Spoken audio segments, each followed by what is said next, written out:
Welcome to the Carolina Weather Group for this Wednesday, October 15th, 2025. Take a look at this video.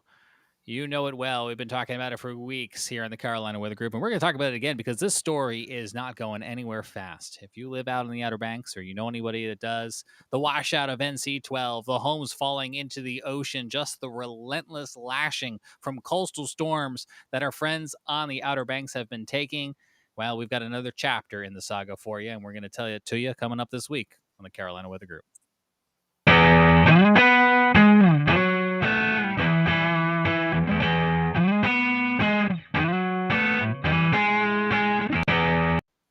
All right, you'll be seeing some more of that video as we roll on through this week's show. I'm James Brierton in Charlotte on our Carolina Weather Group panel. We got Frank Strait in Columbia, and Sam Walker, who's normally out there on the Outer Banks, is on the road in Massachusetts tonight. You can tell because his normal Disney apparel is not behind him. Yeah, I didn't bring that on the road this time. And joining us, we got Chris Jackson and Brett Adair, Storm Chasers, friends of the show. They're back. This week, they're representing HazCams.com, their new initiative, and they're going to be telling us all about the awesome things they got to see and do with HazCams out there on the Outer Banks. And Chris shared some video, and Brett's got some stuff too. Just, we titled this show, guys, Trapped on Hatteras, and we were just joking. You were trapped on Hatteras during that nor'easter that came by, but voluntarily trapped, if we're being transparent, right? Yeah, that's pretty accurate, James. We went out for an opportunity. We knew the coastal storm was going to develop and evolve and move up the coastline, and we ended up moving, out on Hatteras Island because it didn't look like it was going to be too bad in terms of the wind. Weaker than what we would see from a hurricane, which Chris, we got what, 60, 70 mile an hour gusts over that Saturday? Yeah, at least. I know last time I looked, they were gusting down close to Diamond Shoals, close to 60, 62, something like that. I mean, Sam will obviously tell us that we're kind of short on hurricanes this year, but Sam, you guys have been getting plenty of these non-hurricanes bringing hurricane impacts. Yeah, we have. And if you really, and we've talked about it so many times now, it feels like over the last 2 months, because it has been really since the first week of August, we have been in a predominant northeast, north blow. We've only had a few days where the winds weren't blowing out of the north or northeast, and it was, where you had a low rip current risk day. That's how it kind of become to gauge it. We've just been stuck in this pattern, and then we got Hurricane Aaron, and then we've gotten a couple of coastal storms that have developed, one right after another, essentially, and then this one did things that hadn't been done in a while. And that's, every time we talk about storms being different, whether they are named or not named, such as this, is, the fact that every time they do something different. And this one did something somewhere, particularly on the northern end of P Island, where everybody's been focused on Rodanthe for the last 5 years, Buxton for the last 5 weeks.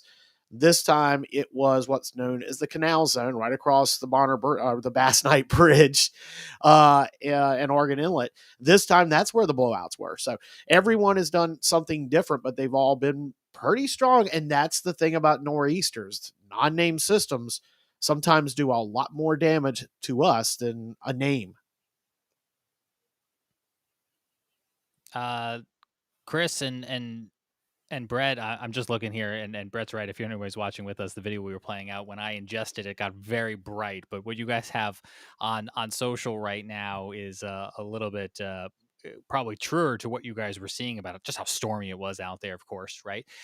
We know we got some folks watching on your social media who maybe aren't familiar with the Carolina Weather Group as we discuss weekly weather across the Carolinas. So let me ask you, Brett, what did you guys observe out there when you were out there riding out this storm on the Outer Banks? Well, as Sam mentioned, we saw several areas of blowout, right? We saw some areas where the dunes had been taken down due to the previous lows. This has been like a 2 to 3 week stint of different areas, being hit hard.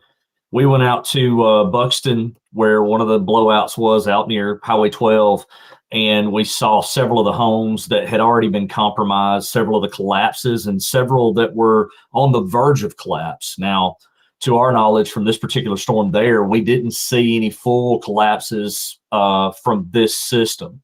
But there are so many homes right there that are now in the surf zone, and there's, it's not going to take much. Another nor'easter this year, and you're going to see another 4 or 5 houses in the Atlantic.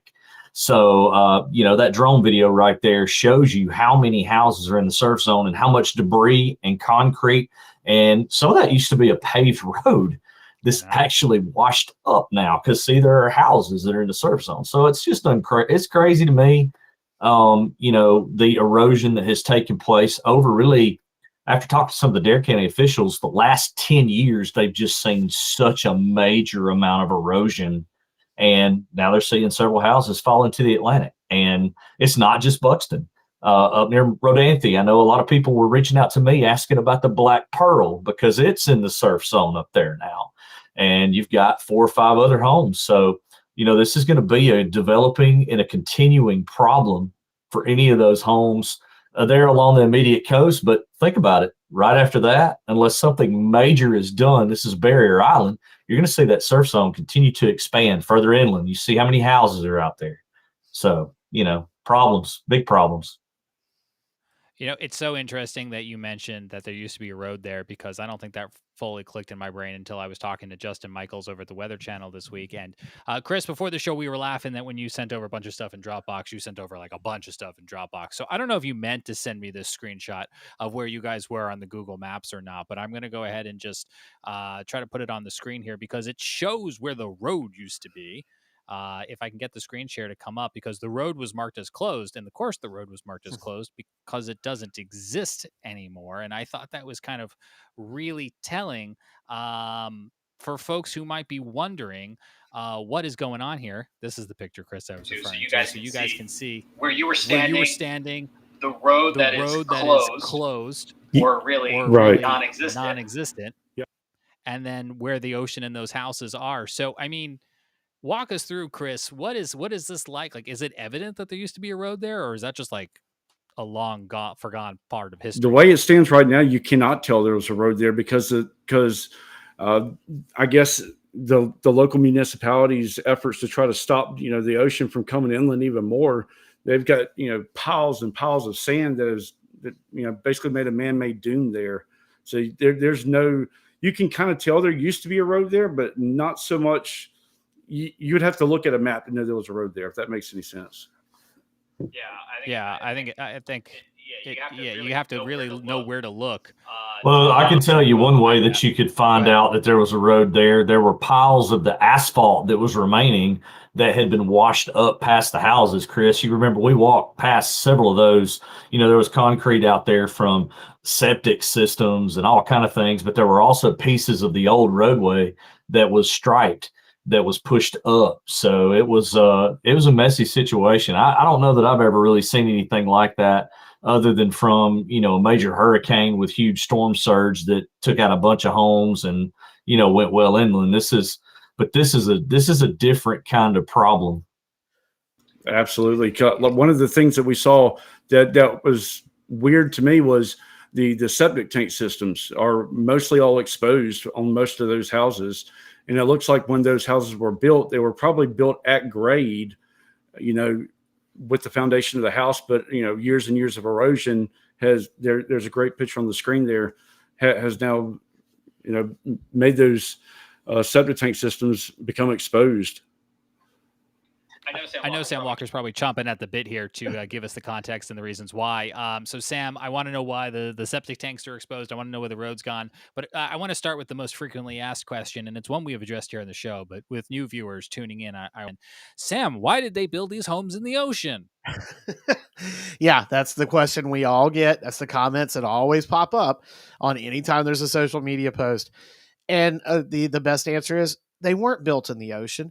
They had about 200 to 300 yards of beach in front of them when they were constructed in the 1970s and the 1980s, with an 8 to 12 foot man-made dune that had been built by hand, dug by hand in the 1920s and the 1930s by, post Great Depression, the WPA and the CCC. Our men were sitting down on the Outer Banks from Sandbridge to basically Cape Fear, to build dunes along the oceanfront. And those dunes held until the last 10 years. And then things have just gone haywire. And we've gotten this blowout situation in Buxton. And there is another piece to this. And the video that's up on the screen right now, just to the top of that video, is an old jetty, an old breakwater, an old terminal groin. Actually, it is a true jetty. There was a pair of jetties built when that land to the top of the screen was a Navy and Coast Guard base, a Cold War era naval intelligence base that monitor for submarines. And those jetties were there, and they did actually do the job of protecting the base and the areas to the north and down to where the lighthouse used to stand in Buxton. Those jetties have been compromised over the last 30 years. They weren't maintained.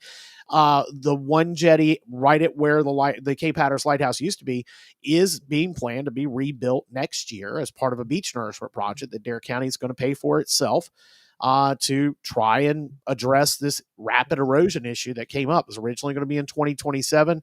Ball's moving to get it in 2026. Obviously, that is not going to help these homeowners who've lost their houses, who've lost their pools, who've lost their septic tanks.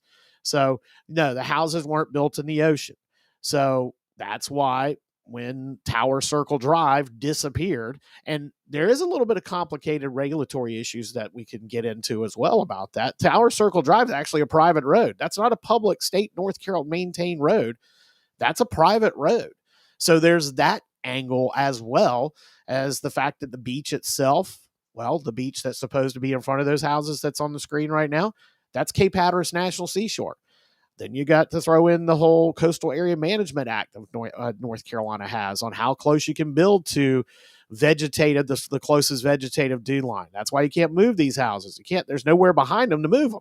There's just so much has happened here in Buxton itself, that, really, again, 10 years ago, not a problem. Now, beach nourishment project number 3 on the way in next year, but that may be too late for even more houses because we got another winter and early spring to get through before that stand starts being pumped on the beach. Brett, I got to tell you, no matter how much I look at anybody's video from the Outer Banks, I'm just constantly in awe of this situation that is playing out here. But in particular, your drone video here showing me some new angles and heights that I haven't seen before. For instance, those pools being, embattled by the waves and all the debris that is now scattered along the beaches there. Tell us a little bit, for anybody who hasn't spoken or heard you speak before on our show, what do you and Chris do? Why are you flying these drones, and maybe where have I seen this footage before, and why does it feel familiar to me? Well, James, I'm a meteorologist, so I'm going out for my network. I work as a reporter for Weather Nation, so I'm out there, definitely during storms that are of significance. And we felt like, the Outer Banks had been battered. Things were already kind of compromised out there, and we knew a nor'easter was coming in, so it was, time to get out and go see what happened. So, we knew that the big story was we already had some homes that had been taken out. And honestly, we were concerned that more were going to be taken out. And I've got a question before I get into where you've seen this video. Sam, can you enlighten me on something if you happen to know? Because the homeowners of these residences that are on the beach itself, is it true that those homeowners are kind of stuck until, like in terms of insurance, until the home is completely destroyed as a total loss and taken out? Because we were told through multiple third-party sources that, the sad thing is that they get condemned because most of them have been rental properties, so you can inhabit the home, but the homeowner or the owner of the property can't claim insurance until the home is completely destroyed. Basically, they know it's going to be a total loss, so they can't do anything about it. It's not like you can go in and repair it. Is that true? That's 100% correct. You just mentioned about the septic tanks. Once those septic systems are compromised, the home is condemned by Adair County, by the Adair County Health Inspector. That's who covers septic tanks. Once that happens, it can't be occupied because you don't have a flushing toilet. And there's other structural reasons that the code enforcement, et cetera, can condemn it. But so those houses cannot be occupied. And the homeowner themselves has no option. Insurance is not going to pay for you to demolish it. We've been fortunate enough to have a few homeowners who've been able to get their houses moved. Rodante's a good example of that. Buxton is less because, again, they have to be so far back from where the first vegetative piece of land is. There's just so many different angles there. There have been federal buyout programs that came and went in the early 90s and that, instantly were popular and instantly got shut down. And, some of the things that go on with these houses too is the fact people don't realize these aren't $1 million, $2 million homes. In many cases, these are people who built houses on the Outer Banks in the 1970s and 1980s who were fortunate enough to get a very economical piece of land. They built a nice little salt box, couple of bedrooms, a bathroom or two, and a kitchen and a living room. These aren't 12, 20 bedroom houses that are falling in. These are 4 or 5 bedroom houses at most. And those aren't rich folks. These are folks that when there was a Ford F-150 truck plant in Norfolk, Virginia, they drove every day from Currituck. They drove every day from Williamsburg, wherever, and worked the line 8 hours, 12 hours a day and made enough money to buy themselves a little house. But some of these are, again, got a mortgage on them.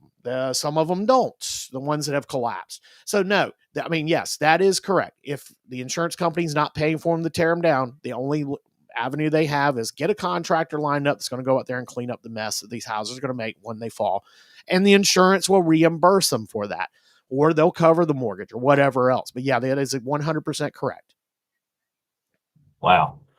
Well, that's what we heard, and that's kind of what I expected, because it's not like you can repair it, all the new regulations, and then with the septic system, and you can't move them. So it's just interesting to hear the stories, because that's a unique story. You don't hear things like that, and this is one of the few areas where you hear that type of thing.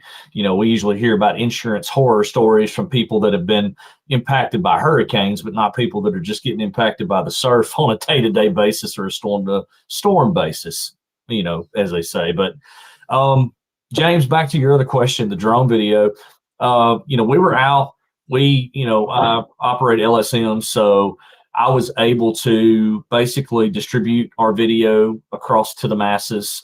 We've got contracts with the Weather Channel, with AccuWeather, with really you name it. So you saw it, ABC, NBC, CBS, all the big box media companies had access to it and purchased the video. They license our content from us. So that's kind of our primary source of revenue from things like this, that continues to get us out to report and to also, give information to the EMs, to the Weather Service, work with the Sheriff's Department.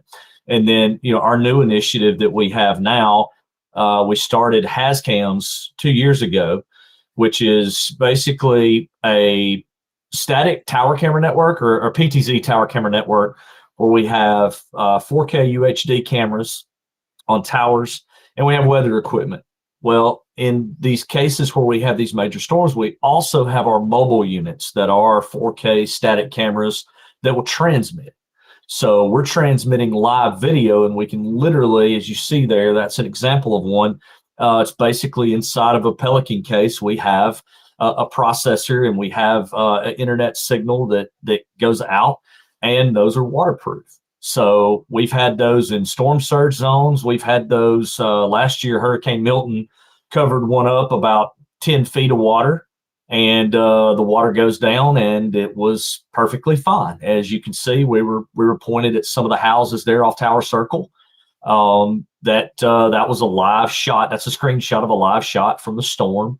And those run off battery packs, and they actually have 4, 5, 6 days of battery, just depending on the conditions in the local environment there. So that's something that we provide, and those are also public and able to be viewed publicly while we're streaming, so that we can give the public as well as officials and media a bird's eye view in a place that it may not be safe for us to be in.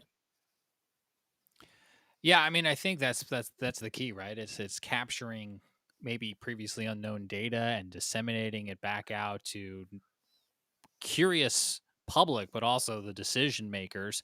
I Right. have a question, but before I forget, we're about 20 minutes into the episode, so I do want to just pause for just a second, Brett. As a businessman yourself, I have to read our ad read here for our sponsor. I hope you don't mind me doing a quick little pivot here, because if I don't do it now, we'll get too far into the episode, and I will unknowingly forget to do it, and that is definitely not what I want to do. But I want to thank we need to talk about Queensboro. When you're building your brand, every detail matters, including what you wear.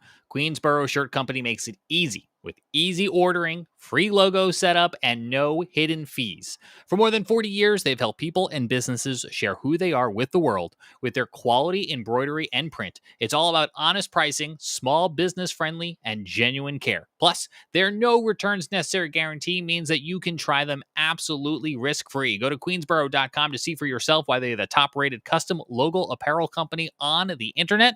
And you can scan the QR code on your screen right now or click the link in the description to check out the new Carolina Weather Group merch store powered by Wilmington-based Queensboro. You can support the show and support our local Carolina economy when you check out the Carolina Weather Group merch store for hats, shirts, and more. Right on cue. Frank has his hat on. I've got my hat here. And James, I can talk a little bit more about our cameras. Yes, please. We've been working on these cameras since 2020, Brett? Yes. 2020. Yes. You talk about some of the video that we've only lost 2 cameras that I'm aware of. And we lost one in Hurricane Laura in Holly Beach, Louisiana. And it was strapped 12, 14 foot up a power pole. And yeah, we never found that camera. Yeah, the entire pole was gone. We got on top of my truck to put that up the pole. And then we never found the box, the pole, and then most of the RVs that were there were also never found. So, I mean, in that case, it sounds like it wasn't a camera failure; it was a pole failure. Correct. Yeah. That's one we'd love to have the video from. Yeah. Okay. So here's something, Brett, you posted on your Facebook page that kind of shows these cameras in action. And a view like this is publicly accessible for, say, even homeowners who maybe evacuate during a storm and want to keep an eye on their neighborhood. oh, absolutely. Absolutely. One of our partners, and I'm glad you brought this up. So you see there, WeatherWise, which is a radar software that's freely available from your browser, your Android, or your iOS. Our cameras are embedded within that. So you can see the live radar and physically click on your camera location, and you can pull up multiple cameras, and it'll tell you, information at the camera site there in terms of how many people are viewing. And if we have weather data sensors up at that camera site, it'll also give you temp, dew point, wind speed, direction, all that stuff too. So yeah, that's a really cool product.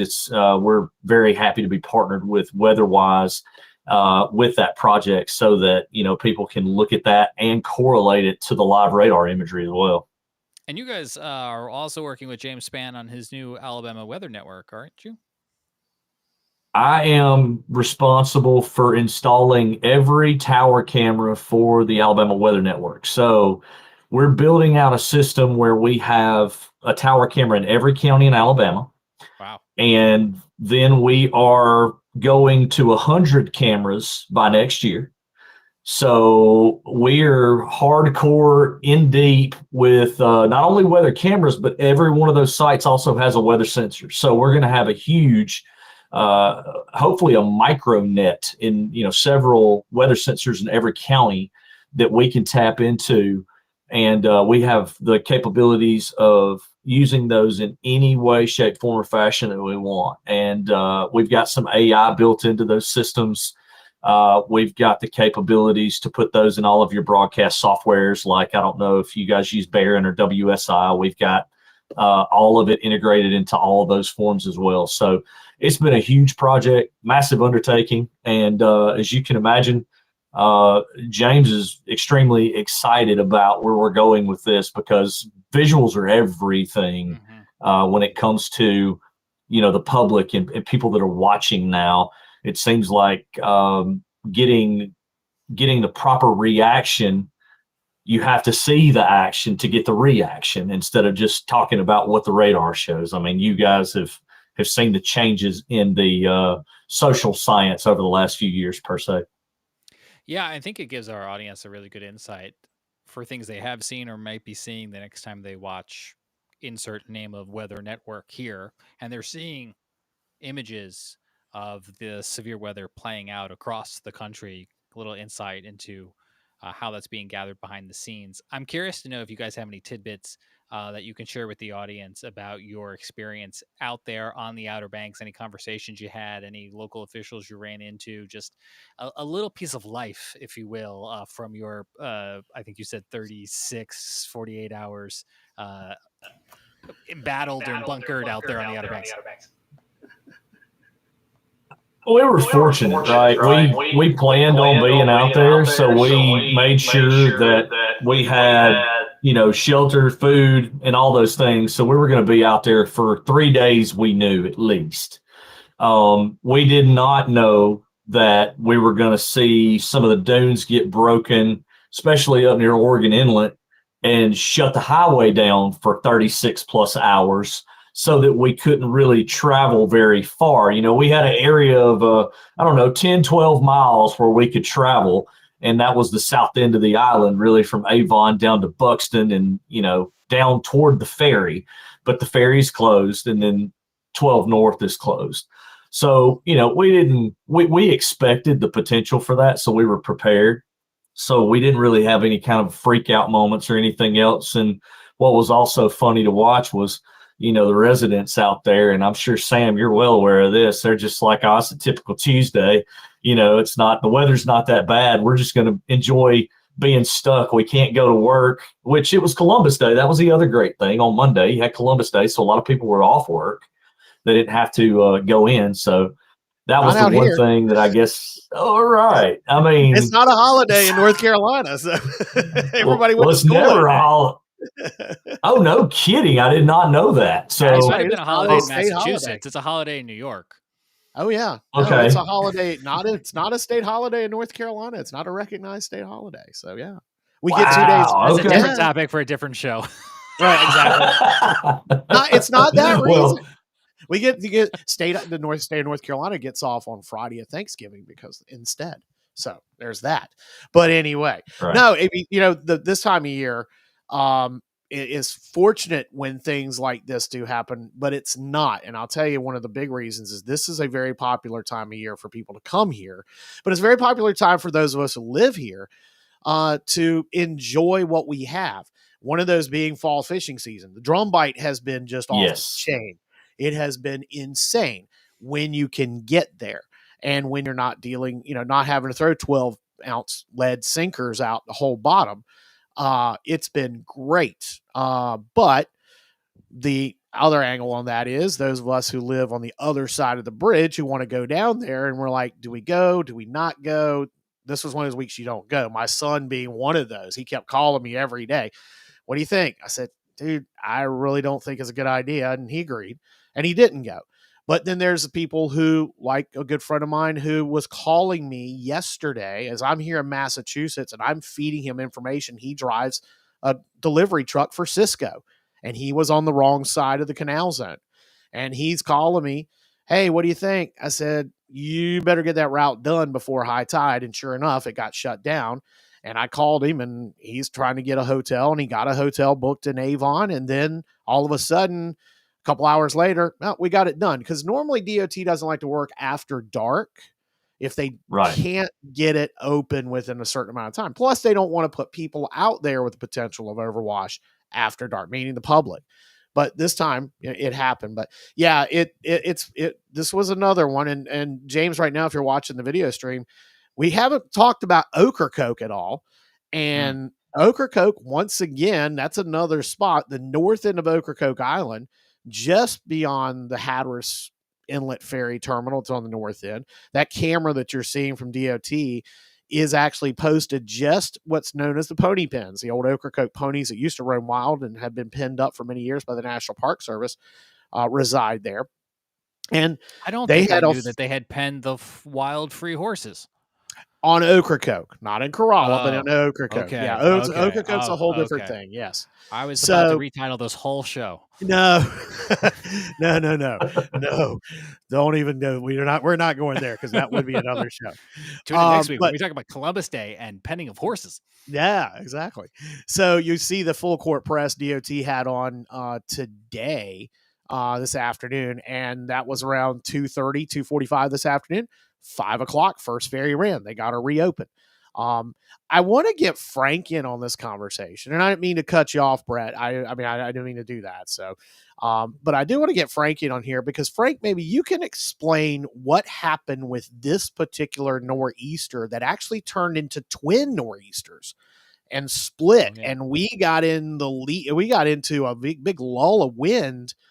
Monday night, I think it was, or maybe Sunday night out here. All of a sudden, it just died, and it was the weirdest thing watching the models showing this big slash of nothing, and then all of a sudden we get a twin. So, Frank, maybe you can explain a little bit more about what happened with this system and why we saw focuses and instances of sound side flooding instead of just ocean side flooding. So, because it was a really weird week. Yeah, it was because there were really two weather systems that got involved here. The first one, well, three altogether. We had a front move in and become stationary. Then we had a disturbance that was over the nation's midsection move in and spawn the initial coastal low. And that got your winds going pretty good out of the north to northeast for a while. But then a second disturbance that was up in Canada at first moved into the Great Lakes, and that's what spawned the second storm further north. That one kind of took over for a while and caused the strong onshore winds to kind of shift northward, and then your winds sort of turned offshore at the Outer Banks, and that's why you ended up with a sound side flooding instead, because your winds went one offshore direction for a while. Which was good because it was blowing the tide out on the ocean side, so that helped for a while, I guess. But unfortunately, a lot of damage was already done at that point. Yeah, and it was. And in fact, we had another overwash incident today up in the canal zone. I mean, it's just been a constant battle. Like we've said, since August, really, with the northeast flow, and we were getting the shifting areas along Hatteras and Ocracoke. Ocracoke's are pretty solid; it's always the north end, but we're seeing that where one storm it's Buxton, one storm it's the area between Hatteras Village, right as you come into Hatteras Village. One storm it's now back on P Island. Then we threw in the sound side flooding that we got in Hatteras Village. We got it in Ocracoke today, and we got it. Even you guys, you had the video as you were headed out trying to get out of Dodge, earlier in Rodanthe, of driving down where you had sound side flooding there and a little bit of ocean side because Rodanthe was still getting the offshore blow. But that was yesterday afternoon when things went. They're out there trying to dump it. And something I'll note: the sand that you see that's those dump trucks are bringing in actually comes from up by the Bonner Bridge. The DOT has a kind of a storage area, if you will, of sand that collects up there. And they kind of build that up throughout the year as sand blows on the Highway 12, and they'll scrape it off and take it back up there. So they have sand that they can use to dump to rebuild a berm to at least protect the edge of the road and keep it from collapsing. So, there's a lot that goes into this. This isn't just like trying to push the snow off like you do in the mountains, you do in Charlotte, you do elsewhere when it snows. This is a whole different animal. But I get your point. Yeah, I know. That's true. It doesn't snow there anymore. But, we got this canal zone photo up that shows the progress. I want to ask, does anyone, here's the same camera from earlier to show you the before, but has anyone figured out who this guy is? This guy? No, it would have been and great. I presume it's a guy, but it doesn't mean it has to be a guy. No, I'm pretty sure it's a guy. Look, let me go ahead and give an unpopular opinion here, and I almost posted this on Twitter, and I thought better of it. So you're going to do it now? And the guy, I would be I would be the guy in the truck. That to me would be awesome because I know how bad the storm is, and I obviously I couldn't do this because of my position, but I would actually have loved to have been in the truck to experience that because I think I know well enough after my Hurricane Michael experience, I could handle that. Well, Chris, why don't you tell the world, what did I text you? Because this photo was in the Dropbox that Chris sent, and we saw it all went on viral on Twitter. But when I saw it in the Dropbox, Chris, what did I say? Oh, you said, do I need to know something? Is this you guys in the truck or something to that effect? And I'm like, no, James, this time it wasn't us. We're good this time, I promise. You guys, but I wanted to ask you something. I wanted to ask you that something, wasn't Frank. y'all in the SUV that got spun around by the 6-foot rogue that came through that was headed north that someone had video after it had gotten spun out right where that camera is? No, we saw that video though. Yeah. So that wasn't the only. I was going to ask you, Frank. That's fried here in a couple of weeks. With what about the? Go ahead, Brett. Go ahead, Chris. Sorry. I was going to ask Frank, with that double barrel load going up the East Coast like that, the northern low becoming the primary low pressure, do you think that's what contributed to 11 inches of rain down around Georgetown with that, the primary low being stuck under that upper trough? It could be. It could be that was the cause of it. And that's an interesting post-mortem to do on this storm is how the different models were handling that. I think that the Euro, especially the AI Euro AI model, was showing that sort of thing happening, and as a result, causing a lot of rain. So I think that's reasonable to think that's what happened. On the other hand, let's talk about the power truck, the bucket truck that was stuck in the surf zone in a couple of feet of sand down there at Rodanthe, coming off Highway 12. So, I mean, it wasn't just the innocent bystanders that were getting stuck. We had people out there trying to do some work that were getting stuck too. So, I mean, we didn't do it. I'm just saying, I'm kind of that adrenaline junkie knowing that zone. But I mean, holy cow, Sam, those dunes that they push up and that they build there in Canal Zone, man, some of those things were like 15 plus feet high and reduced to nothing. Yeah. And reduced to nothing in 1 or 2 high tide cycles. That's what's scary. And guys, we haven't even talked about Kitty Hawk, Kill Double Hills, Nag's Head. Kitty Hawk, if you remember a few years ago, and I have quite a bit of video back in my social media. If you search back, I don't know, man, over the last 10 years, when Kitty Hawk was the hot spot. Well, this storm did a number on those dunes in the Milepost 4 area. There is the Black Pelican restaurant. It's actually the former Kitty Hawk life-saving station. It's where the Wright brothers sent the telegram to their father to say success, and on December 17th, 1903. That area right there, the dunes have really built back up. And that's thanks to 2 beach nourishment projects and a really great program here, Better Beaches OBX, of dune grass planting that goes on throughout the off-season. Christmas trees planted out there. I've been out there, done it myself with the Christmas tree hauling. And anyway, that area, we've got some pretty sizable escarpments that got developed. And that's escarpment meaning dunes that got chewed up with this storm. So we got some more areas to worry about, but this right here, the Canal Zone, if you're looking at right now, and the DOT camera that we get those shots from is that pole that's kind of standing up at the end there. That area, like you said, Brett, yeah, that was 10 to 15 foot high dunes pre-Aaron. I've got video where I climbed up on top of that just to I was getting some of this perspective stuff to have in case this happened, of saying, here's where we are, here's where we were, and here's what's happened. And the thing about it is the ocean is breaking right on the other side of that dune. It's washing up right on the other side of that berm. We shouldn't call them dunes because they're berms. They're just basically sand, the DOT's having to push up every time they go by there, or every time this happens. So yeah, it's crazy how much sand has been moved over the last 2 months now, but really over the last 10 years, over the last 20 years here alone on the Outer Banks. But yeah, that normally you can't see the ocean when you're driving there on a normal day like I said, a couple of months ago. Now it's just regular, it might as well not even be there essentially, and see how high that is, all that stuff's gone now. That sand had to go somewhere. It's just gone down the beach. But, thankfully we've got sand that we can put back there. But yeah, this is going to be a struggle as long as we go through the winter, because we know we're not done with this by any means. We've had some pretty lucky winners the last couple of years out here of not having a consistent run of nor'easters. Seems like now we're back into that pattern where we're getting them all the time again. So quite the pattern. Well, Go ahead, Brett. Let's hope that the system in about 10 days doesn't come out of the Caribbean and try to come up the East Coast, because that would be a huge issue. There's no time to get anything back built there, because when we came in from the north, was it Friday, Chris? We ended up going in on Friday afternoon.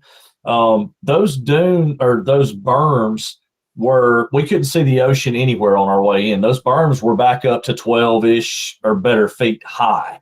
So seeing that, they were able to just get it up, to a level of 5-6 feet just to be able to get us through there. It's pretty crazy. Yeah, it is. It is. Jay's got a great question. Is there any side of the Outer Banks that's alternate routes outside of Highway 12? When we talk about Highway 12, and it's something to note about that, we're normally focused on Hatteras Island and Ocracoke Island. That is it. There is nothing else. The ferries are the only other way to get there. To Ocracoke, you can take the mainland ferry, either from Swan Quarter in Hyde County or from Carteret County and Cedar Island down towards Morehead City. But you get on Ocracoke, you can't go north, as we showed you until today, because you've got erosion going on. Highway 12 is it for Hatteras and Ocracoke. When we talk about Kill Double Hills and Nag's Head and Corolla and Duck and Southern Shores and Manio, there are two ways. You got 158 and you got 64 that come in there. So yeah, but Jay, no, there is nothing south of Whalebone Junction, the end of US 64, which runs from one end of the state to the other, and the end of US 158, which basically runs from one end of the state to the other. They merge there at what's called Whalebone Junction. Highway 12 picks everybody up and takes them south. That's it. That's the road. Incredible stuff. Brett and Chris, if we haven't said this already, thanks for sharing your visuals with us and our audience. We appreciate you. Just like we talked about, seeing is believing, and there's a lot to be believed and a lot to be seen. You guys are welcome to stick around. Before we wrap this week, we're going to go over and check in with Frank Strait, because as Brett just mentioned, Frank, there's some things in the tropics worth watching. Yeah, there sure are. Kind of behind me, you see a satellite view. Let's go to my screen share, and you can see the loop in action right there to look at the things that we have of concern out there. And one of them is, well, it used to be a tropical storm, but it's not anymore. It's Lorenzo, which developed out in the middle of the Atlantic a couple of days ago. And now it's it's not a tropical cyclone anymore. It kind of fell apart today and is way out there. If you look just to the left of James, that's it right there. What's left of it. There's no circulation with that anymore, and that's heading off to the northeast and should completely fall apart in the coming days. Now, aside from that, we don't really have anything going on out in the tropics right now. There are a couple of tropical waves to watch. There's one over the Lesser Antilles right now. There's another one not too far east of there. There's one more, though, that's southwest of Cabo Verde. And I've been telling my coworker, Melissa, I've been teasing her about this, that she's out there, floating around doing this lazy swirl there, and I'm watching her. And I think that this is going to at least be a part of a development that we see in the Caribbean Sea sometime either late next week or maybe next weekend. Models are in pretty good agreement that we're going to see a tropical cyclone develop. It's the question is exactly where it might go after that, and we don't really know that at this point. Now, I can show you the scariest model, and I guess I will, which is the European model.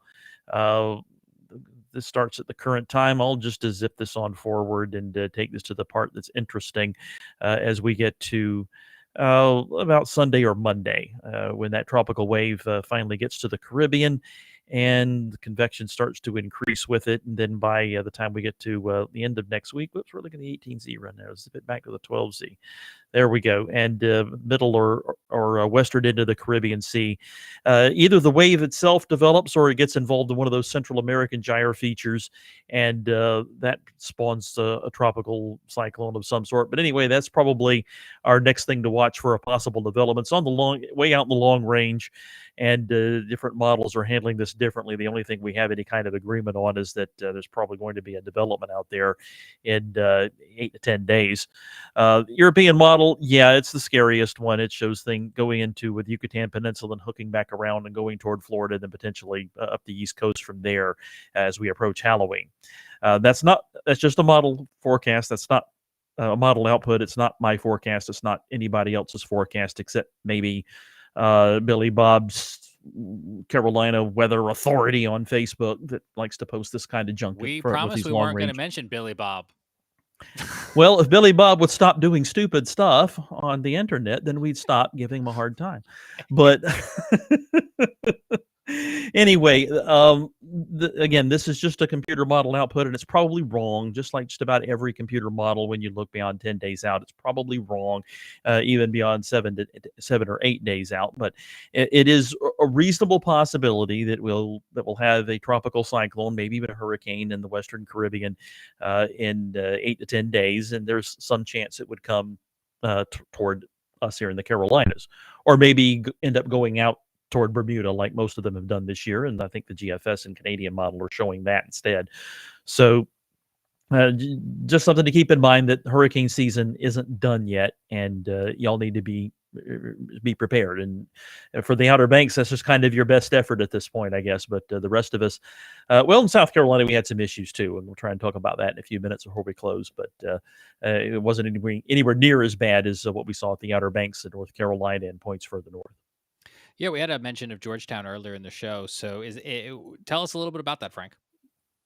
Well, we did see some pretty substantial beach erosion and some flooding. For example, we had a high tide, and this page just keeps wanting to refresh itself and take forever to get. But we did have an 8.46 foot high tide in Charleston. There it is, and a couple of others going up over 8 feet. Are going to around 8 feet. So 8.46 is preliminarily a tie for 13th on record at this gauge. So that's fairly high. It's not as high as some we've seen, like the December 23 coastal storm. It was another 1.5 feet higher than that, roughly. But still, 8.46 feet causes a lot of problems around Charleston. A lot of roads flood. And if you have a storm right offshore that's causing a lot of wave action, then that's going to enhance the potential for beach erosion, and we had a lot of that. Like, for example, there's Shay Gibson posting a picture from I think that's Sullivan's. No, that's Folly Beach. So that's what Folly Beach looked like. Some of the dunes got eaten up there. Was there a mention in there of topsail? Because I feel like we had a comment in our show from somebody watching on YouTube earlier. Yeah, I don't have anything from topsail because I was focusing on South I thought there was Carolina, a mention of it in the post language from Shay. Yeah. Mary, watching on YouTube on the Carolina Weather Group, wrote North topsail's in the same boat. This was referring to our conversation earlier about OPX. Right. Now, Scotty did post some stuff from city of North Myrtle Beach. These are some pictures from North Myrtle. And again, the dunes got eaten up pretty badly there, and some damage to one of the beach accesses there, it looks like. There's a person back here to give you some perspective here of how much erosion occurred on the dunes there at North Myrtle Beach. So these dunes are in some cases 8, 10, maybe 12 feet high, and they got eroded away pretty good there. There's one more shot from Shay's post, and again, that's from North Myrtle.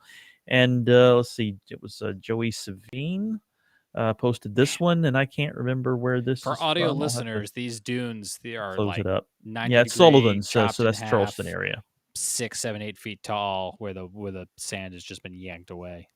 Right, and this looks like the south end of Sullivan's here. I think I've been there and remember that sign showing the how bad the currents can be there, and they find you like $1,000 if you go in the water there, because it almost guarantees you'll have to be rescued. So they don't like people going in the water there, and you get in a lot of trouble if you do. In that particular part of Sullivan's, there's just strong currents in that area. But anyway, these photos just go to show how things have been really chewed up along the South Carolina coast. And I don't think we had any home damage except from some of the flooding, but we did experience a lot of beach erosion. And so if we were to get a storm affecting our coast at the end of the month, probably this season's last hurrah, it would probably be bad news for us, because I don't think we're going to get our beaches straightened up here in time for that next storm, if it does come our way. Yeah, I was thinking a little bit about the drought and how a little rain would be nice, but not that much rain, not in that form, not on Halloween. That would not be good. Thank you for showing us kind of the regional impacts there, Frank. I think those are important to get in. As we kind of wrap things up here on this week's edition of the Carolina Weather Group, I wanted to shift from one side of the Carolinas to the other real briefly, if I could, and just say that the fall leaves are gorgeous in western North Carolina. We went up to the Blue Ridge Parkway. This is a little bit of video we shot over by the Linville Gorge and re-rack video. There we go. And the U.S. Park Police are still out if you need assistance for any reason while you're out there. The visitor centers are closed because of the government shutdown, but this was last weekend. The colors were just coming into their prime. They're even more gorgeous now. If you're going on a weekend, pack your patience and go into these small towns and spend some money and help them recover from Hurricane Helene. They missed out on all of this tourism last year, but again, please be kind and respectful to nature and these communities. They want you to come in and they want you to enjoy their beauty and their towns, but please be kind, because when you're hangry and they tell you it's going to be 2 hours until dinner, that's the struggle. Welcome to our world in the summer. Exactly. That's going to do it for this week's edition of the Carolina Weather Group. Speak now, forever hold your peace. Okay, one time I'm good. You good? Okay, one time I stopped the show, and then Frank was like, I had tabs. I had all these tabs. I got one tab. I do have one tab, James. I do want to have one tab up. Right? All right, let me try this one.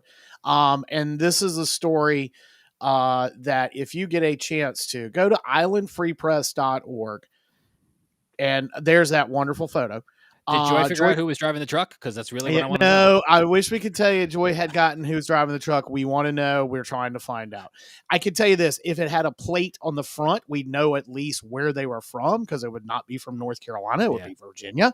But anyway, no, she has written a very detailed story explaining why we still have this situation on P Island. And this is the road not taken, why a 17-mile bridge wasn't built from Oregon Inlet to Rodanthe. And I'll just show you one graphic here, and it's not going to probably show up very well on the restream, but if you go to the story, you can click on and see that plans were in place see if I can zoom that in. to actually build a replacement of the Bonner Bridge. I might be able to do that. But yeah, build a replacement of the Bonner Bridge that went all the way to Rodanthe, and build it in segments. Well, obviously that didn't happen. And there's a lot of reasons why. And it's not maybe the reasons people think. So I think it would really be worth your time. Go to islandfreepress.org and find this story. It's still on the front page. We'll really explain the situation out here. And Joy's coverage throughout this, you to the minute coverage from directly on the island. She lives in Avon. We're all, one thing about it, we all team up down here when we get storms. Joy really does a great job, especially covering the issues there. And it's got the firsthand local knowledge. Don Bowers is down there photographing and videoing for her, and has got stuff up to the second of what's happening down there. So that's really worth your time if you get a chance to do that. Let's see if we can get them on, Sam, and we can talk to them some more about it. Yes. Some Future great reporting. Yeah, absolutely. That's going to do it for this week's edition of the Carolina Weather Group. Thanks to our guests, Chris and Brett. I'm James, alongside Frank and Sam, who, by the way, Sam is normally out on the Outer Banks. I know we labeled him as being in Massachusetts. So if you're watching for the first time and you're like, why does this guy in Massachusetts know so much about the Outer Banks? Because he is like our Outer Banks chief bureau correspondent, but he's traveling. I storm chased. I literally followed the nor'easter up the coast. So yes, this was a That's first. that's why. We will see you back here next week for another edition of the Carolina Weather Group, talking about weather, science, technology, and more from the Carolinas and beyond. Find us on Facebook or wherever you get your audio podcast. Until then, be well. Good night.